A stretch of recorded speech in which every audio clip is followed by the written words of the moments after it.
இன்னைக்கு நம்ம பார்க்க போற காய்கறி என்னன்னு பாத்தீங்கன்னா கொடமிளகா தாங்க.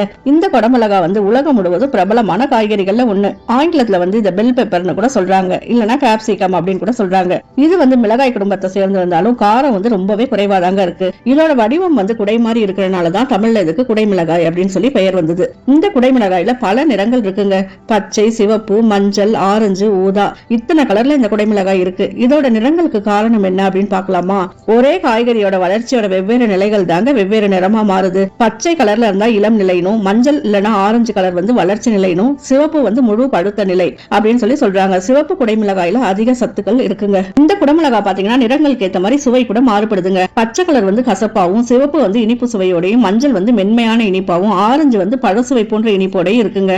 இதை வந்து பீஸா, நூடுல்ஸ், சாலட், பிரியாணி போன்ற உணவுகள்ல அதிகமா பயன்படுத்துறாங்க. குடைமிளகாயில இருக்க ஊட்டச்சத்துக்கள் பாத்தீங்கன்னா vitamin C, vitamin A, vitamin B6, vitamin E, நார்சத்து, பொட்டாசியம், ஆன்டி ஆக்சிடென்ட் இதுல ரொம்பவே நிறைய இருக்குங்க. இந்த குடைமிளகாயில பாத்தீங்கன்னா ஆரஞ்சு பழத்தை விட விட்டமின் சி வந்து ரொம்ப அதிகமா இருக்காங்க. நோய் எதிர்ப்பு சக்தி பாத்தீங்கன்னா விட்டமின் சி அதிகமா இருக்கிறனால உடல் எதிர்ப்பு சக்தியை அதிகரிக்குதுங்க. விட்டமின் ஏ வந்து கண்களுக்கு உதவி செய்யுது. தோலை வந்து பிரகாசமா வச்சுக்க உதவுதுங்க.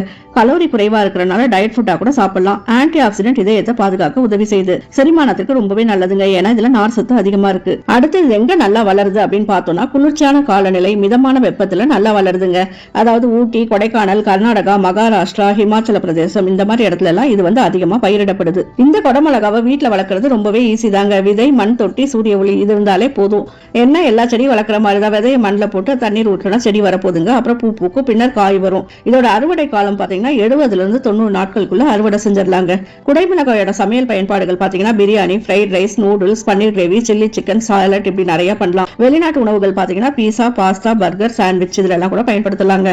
இதை எப்படிலாம் சாப்பிடலாம்னு பாத்தீங்கன்னா பச்சையா சாப்பிடலாம், வதக்கி, கிரேவியா, ஸ்டஃப்டு கேப்சிகமா, சூப்பா, சாலட்டா பல விதங்கள்ல செஞ்சு சாப்பிடலாங்க. இது பல பியூட்டி ப்ராடக்ட்ல கூட இதை பயன்படுத்துறாங்க அப்படின்னு சொன்னா ஆச்சரியமா இருக்கு இல்லங்க? ஆமாங்க, இந்த கேப்சிகம் எக்ஸ்ட்ராக்ட வந்து தோல் பிரகாசமாகறதுக்கும், கொலாஜன் உருவாக்குறதுக்கும், வயது தோற்றத்தை குறைக்கிறதுக்கும் பயன்படுத்துறாங்க பியூட்டி ப்ராடக்ட்ல. குடைமிளகாயோட 10 சுவாரஸ்ய தகவல் என்னன்னு பாக்கலாமாங்க? குடைமிளகாய ஒரு ஃப்ரூட்னே சொல்லலாங்க. இதுல சீட்ஸ் இருந்தா கூட விஞ்ஞான ரீதியா இது ஒரு பழ வகைன்னு சொல்றாங்க. கிரீன் கேப்சிகம் தாங்க இருக்கிறதுல சீப்பஸ்ட். ரெட் கேப்சிகம் தான் அதிக விலை. இந்த குடைமிளகாய் வந்து உலகம் முழுவதும் பிரபலமானதுங்க. மெக்சிகோ நாட்டுல இருந்து இது தோன்றுச்சு. அமெரிக்கால பீஸா டாப்பிங்கா இது அதிகமா பயன்படுத்துறாங்க. சிவப்பு குடைமிளகாய் வந்து அதிக இனிப்பா இருக்குங்க. குடைமிளகாயில தண்ணீர் சத்து அதிகமா இருக்கு. டயட் ஃபுட்ல இது முக்கிய இடம் பிடிக்குதுங்க. குடைமிளகாய் வாங்குறப்ப முக்கியமா கவனிக்க வேண்டியது வந்து காயோட தோல் பரப்பு வந்து பளபளப்பா இருக்கணுங்க. மென்மையா இருக்கக்கூடாது, கருப்பு புள்ளிகள் இருக்கக்கூடாது.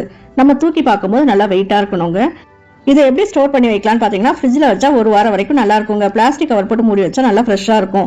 வெட்டிய உடனே பயன்படுத்துறது நல்லதுங்க. இது அதிகமா சாப்பிட்டா சிலருக்கு அசிடிட்டி, ப்ளோட்டிங், கேஸ் ப்ராப்ளம் கூட வரலாங்க. குழந்தைகளுக்கு இது ரொம்பவே நல்லது. விட்டமின், மினரல் இருக்கனால குழந்தைகளுக்கு இது ரொம்ப நல்லதுங்க. ஆனா காரமா சமைக்க கூடாதுங்க. சிறிய அளவுல இருந்து தொடங்கலாம். டயட், ஜிம் போறவங்களுக்கு பாத்தீங்கன்னா சாலட், கிரில் வெஜிடபிள், சாண்ட்விச் இப்படி செஞ்சு சாப்பிடலாங்க. ஏன்னா இதுல லோ கலோரி, ஹை நியூட்ரிஷன் இருக்கு. குடைமிளகாயோட வகைகள் பாத்தீங்கன்னா bell pepper, sweet pepper, banana pepper, செரி பெப்பர்னு இருக்குங்க. இந்தியாவில் பிரபலமான உணவுகளை எப்படி பயன்படுத்துறாங்கன்னு பாத்தீங்கன்னா கேப்சிகம் மசாலா செய்யறாங்க. வெங்காயம், தக்காளி சேர்த்து பயன்படுத்துறாங்க. இல்லைன்னா ஸ்டஃப்டு கேப்சிகம் கூட செய்யறாங்க. கேப்சிகம் ரைஸ் செஞ்சு லஞ்ச் பாக்ஸ் ஃபேவரட்டா கூட நிறைய பேர் எடுத்துட்டு போறாங்க. இந்த குடைமிளகாய் விவசாயம் பாத்தீங்கன்னா இது வந்து கிரீன் ஹவுஸ் ஃபார்மிங்ல நடக்குதுங்க. இந்த மாதிரி வளர்க்கும் போது பூச்சி குறைவு, தரமான காய் நல்ல விலையில நமக்கு கிடைக்குதுங்க.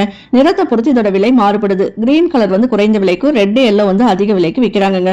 ஹோட்டல் மற்றும் ரெஸ்டாரண்ட்ல இது அதிகமா வாங்குறாங்க. ஆக மொத்தத்துல இந்த குடைமிளகாய் ஒரு அழகான, நிறமுள்ள, சத்தான, ஆரோக்கியமான காய்கறின்னு சொல்லலாங்க. சமையலுக்கு சுவை, உடலுக்கு ஆரோக்கியம், உணவுக்கு அழகு மூன்றையும் தரக்கூடிய காய்கறி இதுங்க.